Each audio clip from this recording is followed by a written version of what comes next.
뒤에서 앉아 있다 보니까 우리 가족이 다 하는 것 같습니다. 아까 점심 먹으면서 목사님도 그런 말씀을 하셨는데, 딸이 사회 보고 며느리가 기도하고 시어머니는 말씀을 전하고 이런 가정에 축복을 주신 하나님께 먼저 감사를 드립니다. 네, 그리고 여러분들에게도 그런 은혜가 있기를 축복합니다. 네.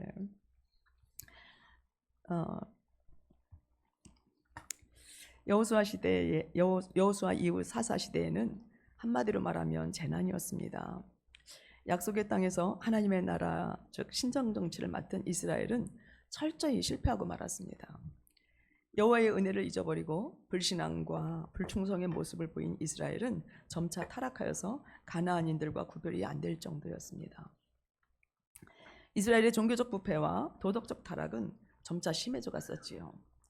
그것을 사사기의 삼손의 이야기와 또 사무엘서의 실로의 제사장들의 행태에서 볼 수 있듯이 옛 질서, 즉 하나님의 나라, 신전 통치는 완전히 그 능력을 상실하고 말았습니다.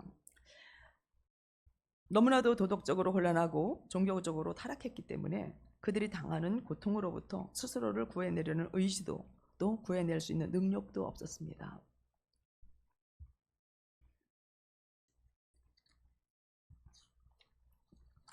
그 시대의 마지막 사사요 대제사장 엘리는 이런 옛 질서의 종말을 자신의 삶으로 잘 드러내고 있습니다. 우리는 엘리의 마지막 모습을 보게 되는데요, 실로 밖 도로 곁에 앉아서 두려워 떨며 무엇인가를 기다리는 장면에서 볼 수 있습니다.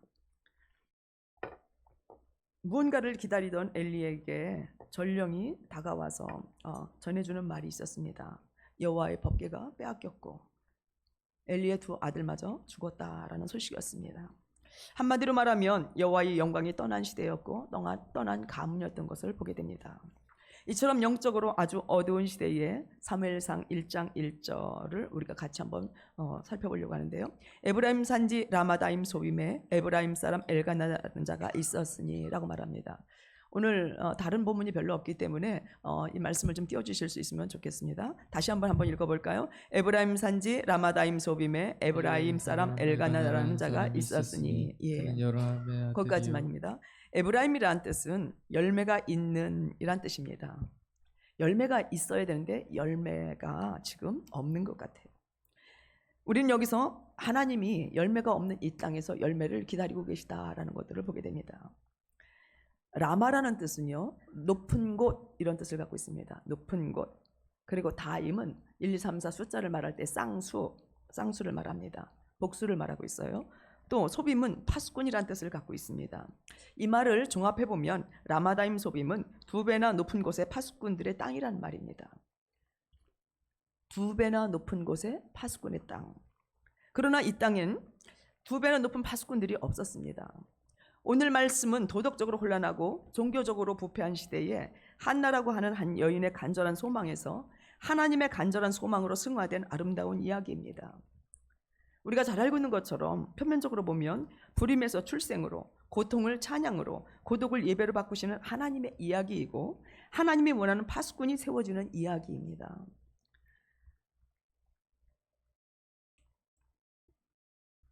뭔가 하나님께서는 어떤 것을 이렇게 시작하시려고 하는 것 같아요. 하나님의 기대가 있는 것 같아요. 여러분, 우리는 하나님이 어느 때에 어떤 일을 시작하시려고 하는지 잘 모르지요.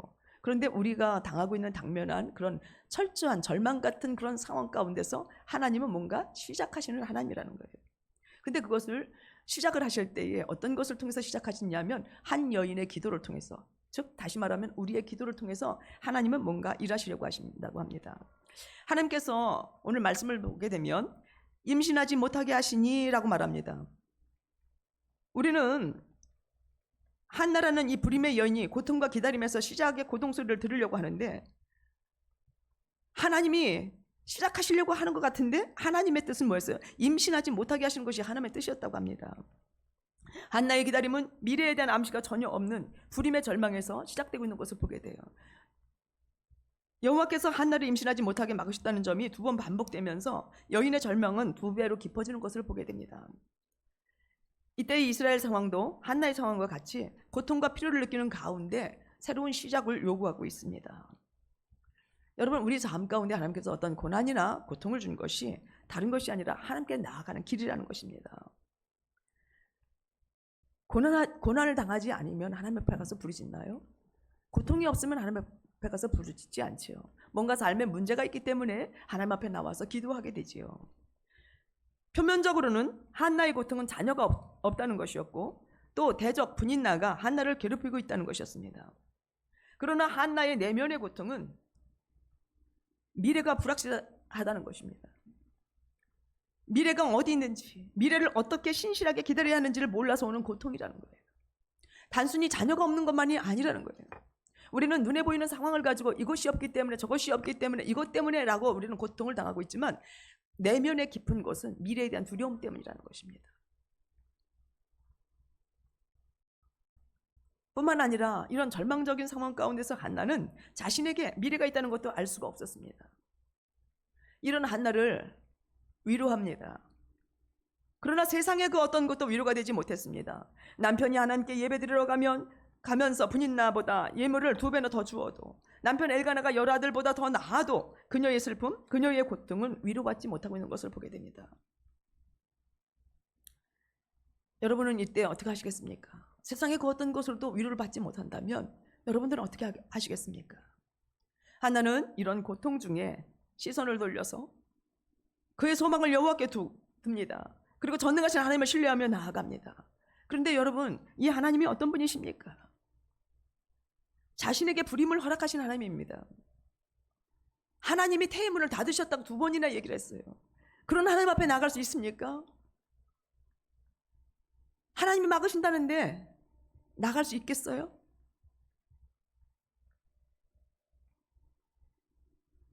한나는 이렇게 생각했습니다. 만일 하나님이 나의 태의 문을 닫으셨다면 하나님은 열 수도 있는 하나님이다. 아멘. 닫으신 하나님이 열 수도 있다라는 거예요. 여러분, 이 믿음이 저와 여러분에게 있기를 축복합니다. 네, 우리는 여러 가지 문제가 우리 삶 가운데 우리를 괴롭히는 것들이 많아요. 어떤 사람들은 자녀, 어떤 사람은 재정의 문제, 어떤 사람은 다른 건강의 문제라든가 이런 문제들로 인해서 우리는 낙심하고 좌절할 때가 많지요. 하나님께서 그것들을 허락하셨다면 하나님은 그것을 개선하실 수 있는 능력이 하나님이라는 거예요. 아멘. 한나는 자신의 문제를 하나님께서 이렇게 허락하셨을지라도 그 문제를 허락하시는 하나님이 반드시 그 문제를 해결할 수 있다고 하는 믿음을 가지고 나갔던 것입니다. 그리고는 한나는 하나님 앞에 나가서 간절하게 기도합니다. 우리가 잘 알고 있는 것처럼 제사장 엘리가 한나를 술 취한 여인으로 오해할 정도로 하나님으로부터 선물, 즉 자녀를 얻어내려는 한나의 태도는 너무나도 진지한 것을 보게 됩니다. 사랑하는 성도 여러분, 우리 삶에서 문제는 참으로 우리를 고통스럽게 하지요. 하지만 내가 원하는 것을 하나님이 막으신 것이라면 우리도 한나처럼 문제를 해결할 수 있는 하나님, 우리의 문제를 풀어주실 수 있는 그 하나님께 나아가야만 합니다. 세상에 그 어떤 것으로도 위로받을 수 없는 것, 그것은 오직 하나님으로부터만 위로받을 수 있기 때문입니다. 완전히 소진된 개인과 나라 안에 새로움을 가능케 하는 것은 인간들의 노력이 아니라 오직 하나님으로부터만 가능하다는 것을 우리는 배워야만 합니다. 삶을 바꾸어 주실 수 있는 하나님께 나아가서 엎드리며 그분을 신뢰하고 잠잠히 기다려야 합니다. 그럴 때 우리를 회복해 하시는 하나님의 음성을 들을 수 있습니다. 사랑하는 여러분, 소망이 있습니다. 하나님은 아직도 살아계세요. 아멘. 예, 여호와의 등불은 아직 꺼지지 않았습니다. 하나님의 이상이 흔히 보이지 않는 때였지만 아직 백성을 축복할 엘리 제사장이 있었습니다. 여러분, 하나님 앞에 나아갈 때에 항상 하나님 앞에 나아가면 여러분들에게 주시는 말씀이 있어요. 주의 종들을 통해서 말씀을 들려주시기도 하고, 여러분들이 기도하다 하나님의 음성을 들을 수도 있고, 여러분들이 답답해서 성경을 읽다가 아니면 묵상을 하다가 하나님의 음성을 들을 수 있다는 것입니다. 하나님은 살아계셔서 여러분들에게 말씀하시는 하나님이시고 여러분들에게 합당한 말씀을 주시는 하나님이시라는 것을 여러분 믿으시기를 바랍니다. 사무엘상 1장 14절부터 15절을 보면 엘리가 이렇게 얘기합니다. 포도주를 끊어라. 내가 언제까지 취하였겠느냐. 한나가 대답하여 이르되 내 주여 그렇지 아니하나이다. 나는 마음이 슬픈 여자라 포도주나 독주를 마신 것이 아니요 여호와 앞에 내 심정을 통한 것뿐이오니 당신의 여종을 악한 여자로 여기지 마옵소서. 내가 지금까지 말한 것은 나의 원통함과 격분됨이 많기 때문입니다 라고 이렇게 말합니다. 이런 한나의 고백을 들은 엘리는 평안히 가라. 이스라엘의 하나님이 들으시고 응답하실 것이라고 말합니다.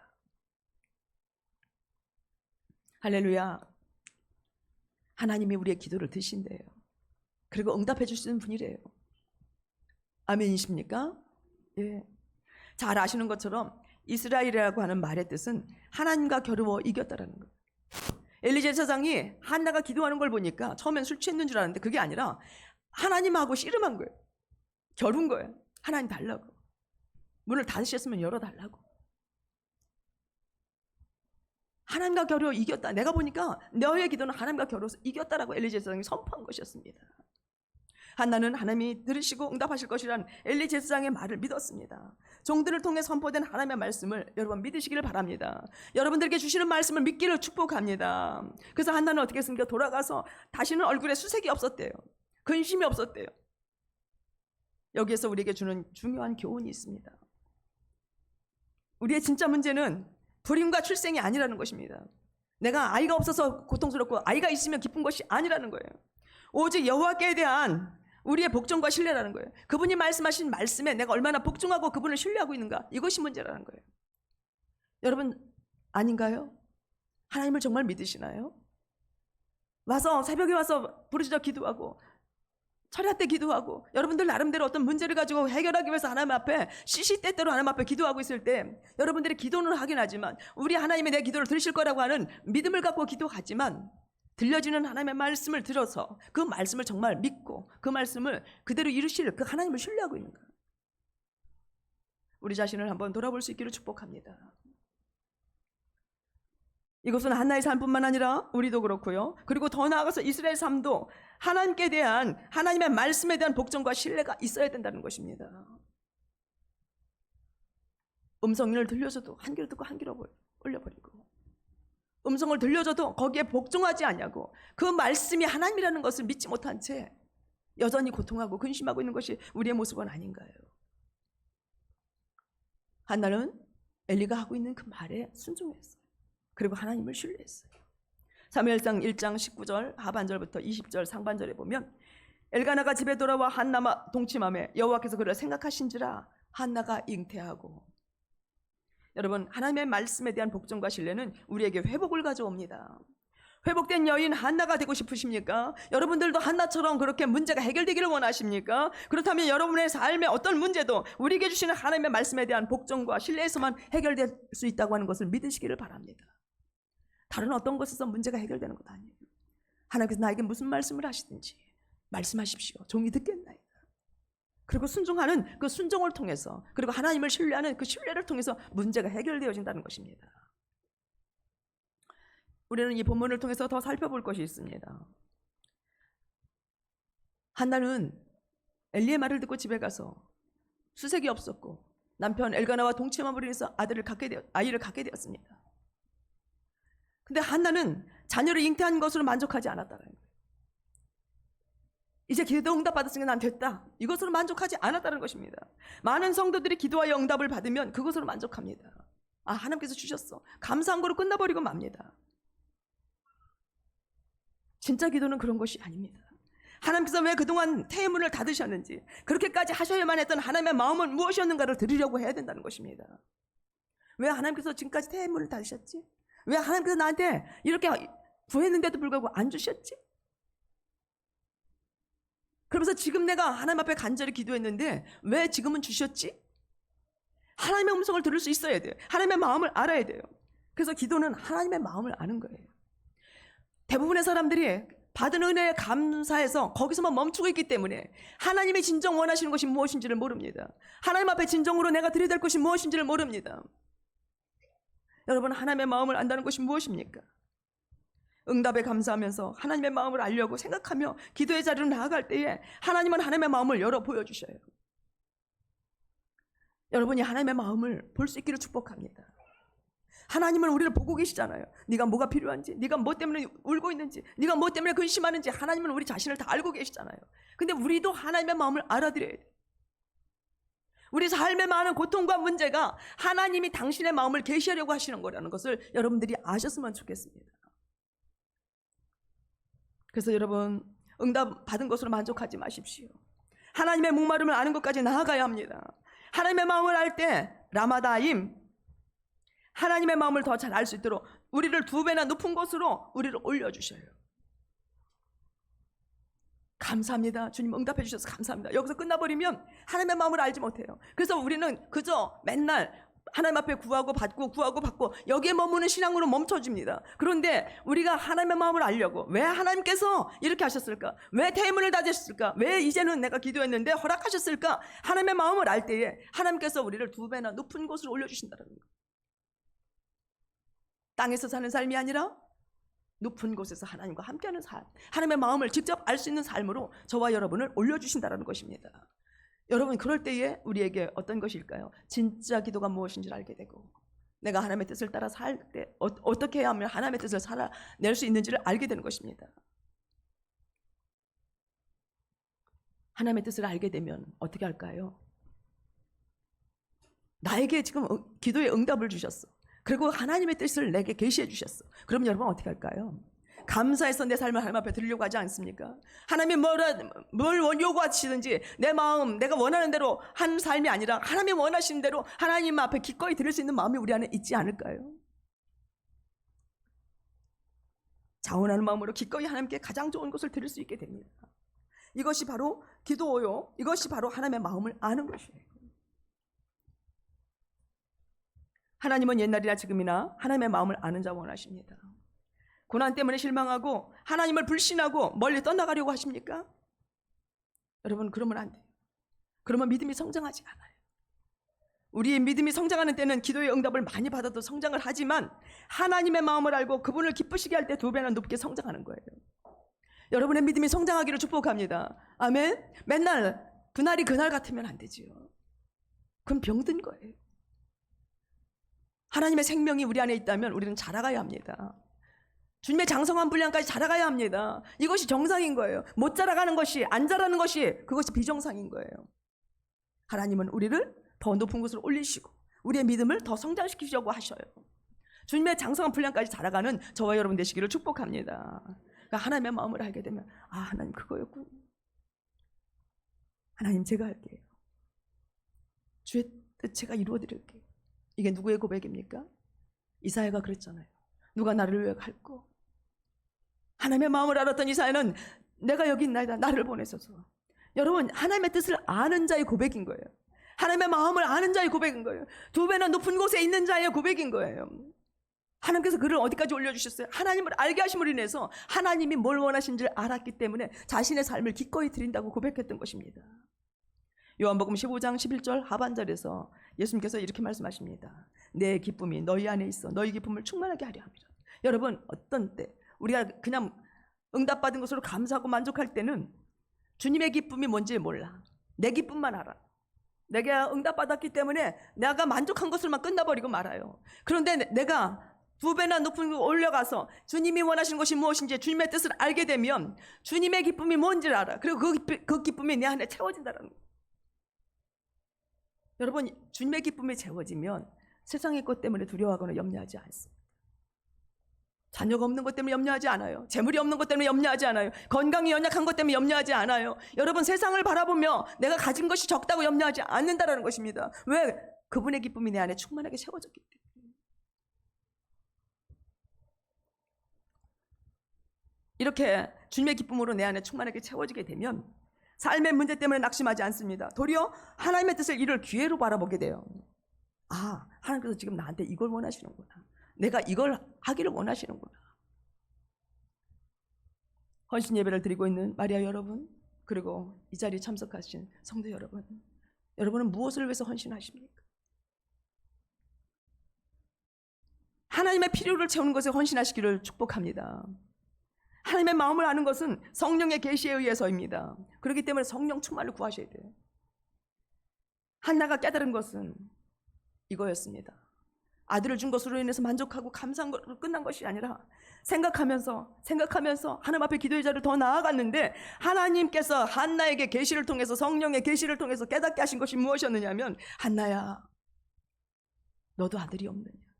나도 아들이 없다. 에브라임 땅에 2 파수꾼이 있어야 되는데 내게 아직 그런 아들이 없다. 하나님이 요구하시는 것이 무엇인지, 하나님의 마음이 무엇인지 하나님께서 열어보이심으로 인해서 한나는 그때서야 하나님께서 뭘 요구하시는지 알았어요. 왜 그동안에 내게 내 삶에 내가 그렇게 구해도 내가 이렇게 분이나 때문에 마음은 상하고 고통 속에 있었는데도 불구하고 하나님께서 오랫동안 태문을 닫으셨는지를 알게 되는 거예요. 그리고 때가 참에 하나님께서 왜 여셨는지를 알게 되는 거예요. 누구의 마음을 더 깊이 깨달아 알도록? 자녀가 없는 안타까움, 자녀가 있었으면 좋겠다고 하는 그 아버지의 마음, 그 마음을 한나가 깨닫게 하기 위해서 하나님께서 오랜 세월 동안 한나에게 고통을 주셨던 거예요. 그리고 한나에게 기도의 응답을 통해서 사무엘을 주셨던 것처럼 하나님도 지금 뭐예요? 누군가를 통해서 하나님의 아들을 얻고 싶은 거예요.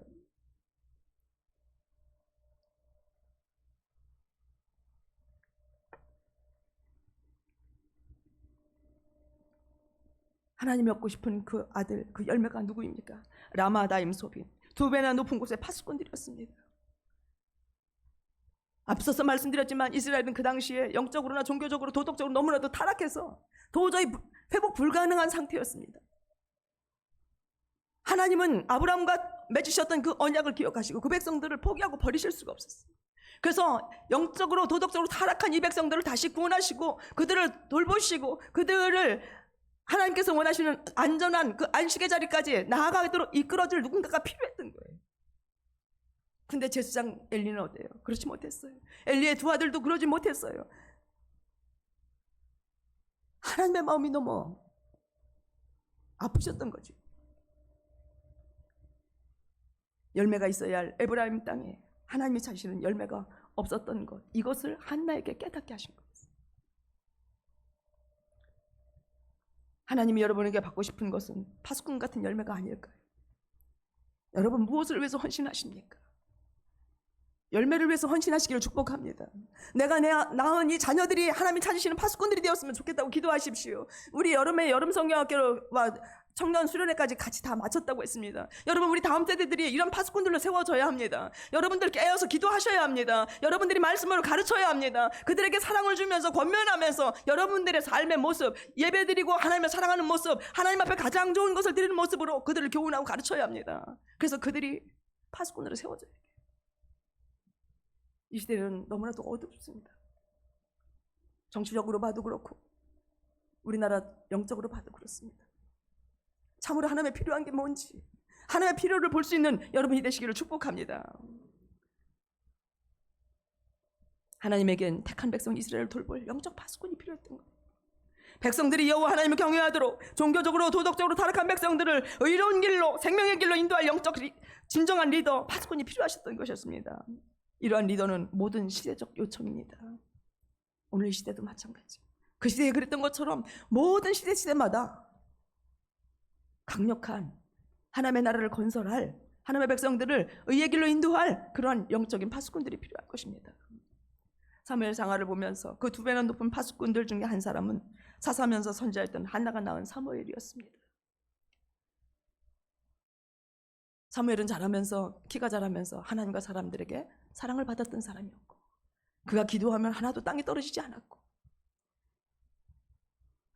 백성들을 순회하면서 돌아다니면서 백성들을 가르쳤고, 나라와 민족의 위기 앞에서는 백성들을 미스바로 불러 모아서 금식하며 회개하게 하였고, 또 블레셋과의 전투에서 이길 때까지 기도 쉬는 죄를 범하지 않겠다고 기도한 사람이었습니다.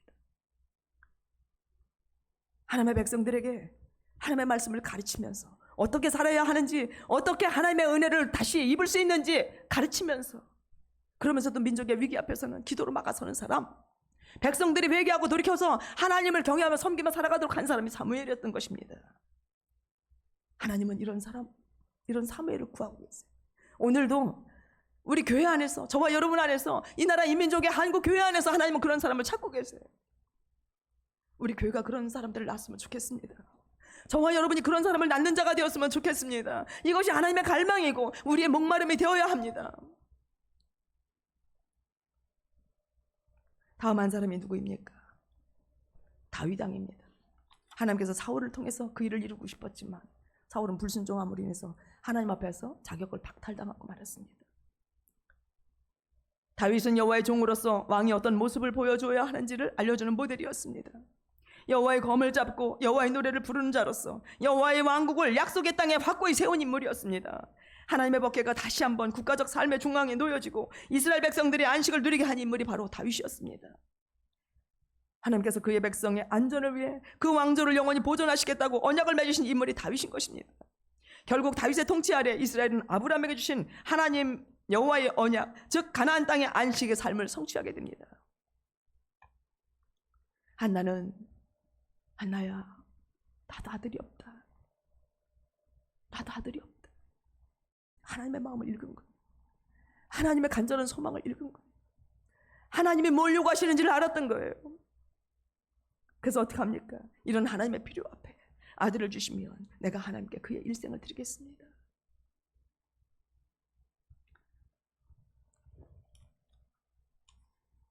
마리아 여러분, 여러분들의 상황 가운데 힘들고 어려운 일 있으십니까? 삶의 고난이 있으십니까? 하나님을 예배하십시오. 한나는 하나님을 예배하는 자리로 나갔어요. 그리고 하나님께 나아가서 부르짖으며 기도했어요.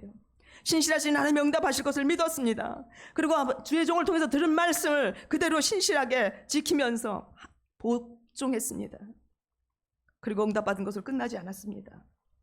하나님의 마음을 아는 데까지 나아갔습니다. 자기가 원한 것을 얻었어요. 그동안에 고통스럽고 그동안에 수없이 울었던 문제가 해결됐어요. 그것을 인해서 한나는 만족하지 않았습니다.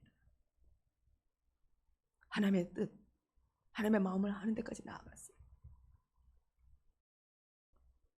사랑하는 성도 여러분, 한나같이 기도해서 얻은 아들, 이 아들을, 그렇게 고통 속에서 낳은 아들, 그렇게 간절히 기도해서 낳은 아들을 하나님께 드리실 수 있습니까? 아브라함이 이삭을 하나님 앞에 모리아산에서 드렸던 것 같은 것 같아요. 하나님, 내가 어떻게 해서 이 아들을 얻었는지 아시잖아요. 근데 하나님 어떻게 나한테 지금 그런 말씀을 하십니까? 그런 마음을 제게 주십니까? 한나는 그렇게 반응하지 않았어요. 그렇군요. 그게 하나님의 뜻이었군요. 그게 하나님이 원하시는 것이었군요.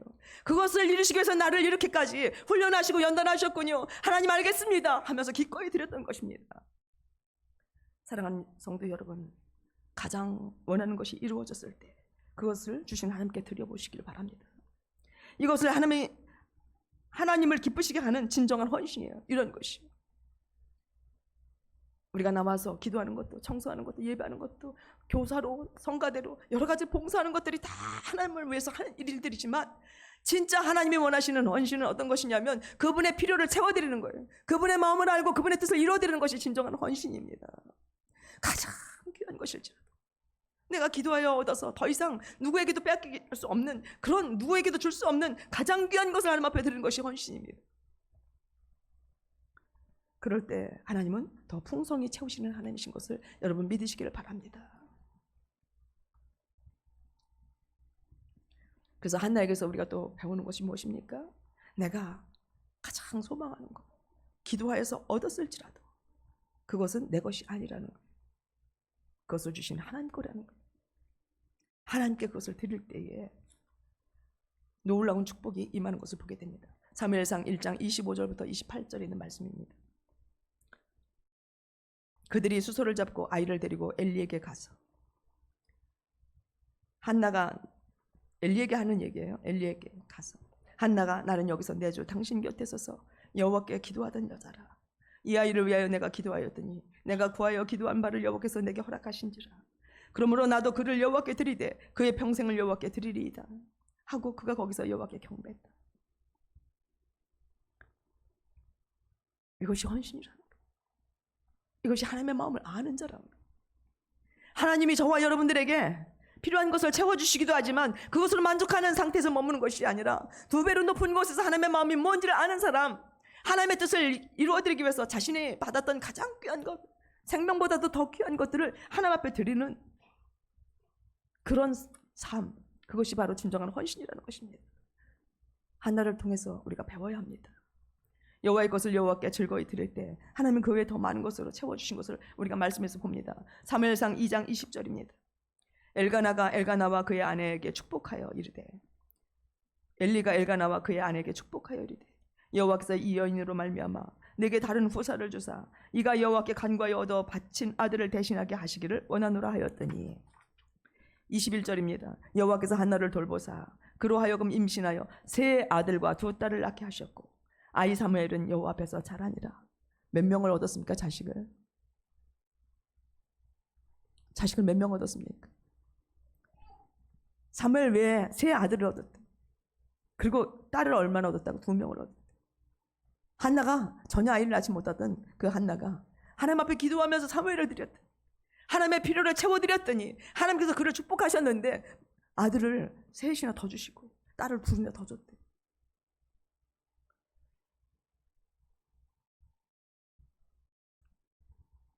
기도하면서 응답으로 받은 것들을 가장 소중한 것을 우리가 하나님 앞에 기쁨으로 드릴 때에 우리가 드렸던 것을 대신할 더 많은 풍성한 것을 우리에게 채워주시는 하나님이심을 여러분 믿으시기를 바랍니다. 하나님은 우리를 사랑하세요. 우리에게 고통을 그냥 주시지 않아요. 거기에는 분명한 하나님의 목적과 계획이 있어요. 내가 그 목적과 계획을 들으려고 하지 않냐고 문제만 바라보면서 안타까워하고 문제만 바라보면서 낙심하고 좌절하고 고통합니다. 그런데 그게 아니라는 거예요. 거기에는 반드시 하나님의 목적과 계획이 있다는 거예요. 여러분 내가 지금 응답을 받지 못했을지라도 하나님 왜 그러십니까? 왜 이렇게 하십니까? 하나님의 마음이 뭡니까? 하나님은 날 사랑하시는데 왜 저에게 원하는 것을 주시지 않습니까? 라고 기도하셔야 합니다. 아멘. 그러면서 하나님의 마음을 아는 자리까지 나아가는 거예요. 하나님의 뜻을 아는 자리까지 나아가는 거예요. 그분이 하시는 일은 실수가 없습니다. 그분은 완전하신 분이십니다. 하나님께서 여러분의 삶 가운데도 그렇게 역사하실 거예요. 이제는 더 높은 곳으로 나가시길 축복합니다. 2배나 높은 곳으로 올라가시기를 축복합니다. 하나님은 여러분들의 믿음을 2배로 높은 곳으로 올려서 하나님이 원하시는 하나님의 필요를 채워드리는 사람으로 여러분들을 세우시기를 원하십니다. 우리 마리아 여러분들이, 우리 성도 여러분들이 다 그렇게 되기를 축복합니다. 고난 때문에, 없는 것 때문에 낙심하고 좌절할 우리가 아니에요. 우리는 하나님의 자녀들이에요. 전능하신 하나님의 자녀들입니다. 아멘. 그 하나님은 나를 사랑하신다. 아멘. 그 하나님은 내가 기도한 것 응답하신다. 아멘. 왜 그러는지 하나님의 목소리를 듣자. 아멘. 하나님의 필요를 채워드립시다. 아멘. 이런 진정한 헌신의 자리로 나아가는 그런 한나와 같은 여러분이 되시기를 축복합니다. 우리나라도 정치적으로나 종교적으로 도덕적으로 아주 혼란하고 어둡습니다. 이때야말로 한나같이 각 개인의 삶의 문제를 가지고 하나님께 나아가 문제 해결을 받을 뿐만 아니라 하나님의 마음을 알고 하나님의 필요를 채워드리는 저와 여러분 되시기를 축복합니다. 그럴 때 주님께서 더 풍성하게 주시는 것들을 우리가 누리게 될 것입니다. 그래서 기도는 어떤 것이다? 하나님의 마음을 아는 것이다. 아멘. 헌신은 어떤 것이다? 하나님의 필요를 채워드리는 것이다. 아멘입니까? 오늘 본문을 통해서 우리가 보고 있는 것처럼 한나처럼 간절한 그 소망을 가지고 하나님 앞에 나아갔을 때에 그 소망이 승화된 아름다운 헌신까지 나아가는 것들을 보게 됩니다. 하나님이 얼마나 기뻐하셨을까요? 하나님이 얼마나 기뻐하셨을까요? 우리가 하나님을 기쁘게 해드릴 때 하나님은 우리에게 더 많은 것으로 채워주셔서 기쁘게 하시는 하나님이심을 믿으시면서 이 아름다운 헌신을 이뤄가는 우리 성도들 되고 마리아 헌신들 되시기를 축복합니다. 우리 같이 기도하도록 하겠습니다. 하나님, 진정한 헌신이 무엇인가 하나님 배우게 하여 주시니 감사합니다. 우리가 기도해서 응답받은 것으로만 만족하지 아니하고 우리 삶에